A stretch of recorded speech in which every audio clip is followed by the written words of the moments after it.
най-големият проблем на този участък от улица Самара е първо, че пътната настилка е разбита, съставена само от счупени пътни ивици, изчезнали бетонови асфалтови остатъци, абсолютно неравна, огромни локви се образуват точно по линията на пешеходната пътека.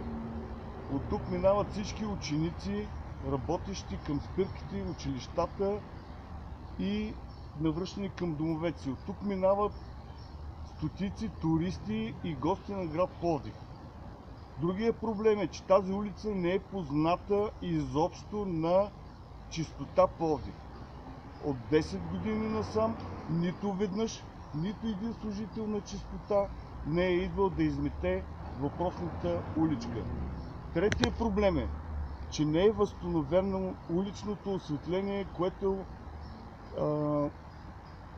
се нуждае само от 5 лампи, за да светни района. Третия или може би следващия проблем.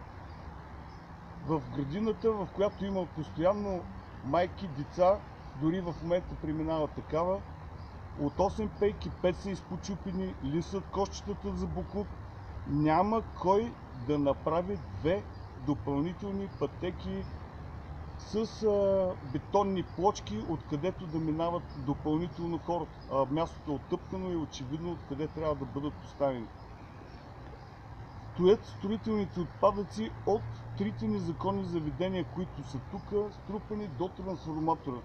Нарочно не ги изчистваме, за да попитаме все пак някога дали някой ще благоволи да изчисти тези отпадъци. Шести въпрос. Тук е бил 9-ти пехотен полк, гордостта на Пловдив и на българската армия. Паметника на полковник Дрангов е занемарен тотално. Осветлението е украдено. Храстите са превърнали в открита градска тоалетна. Пита си в задачата дали някой от община Пловдив, респективно район Северен, знае къде се намира и има ли такава гилза към поколенията, поставени в този паметник. Знам, че не знаят. По тази причина, ако дойдат да изчистят и подредят паметника, ще им покажем къде се намира. Благодаря.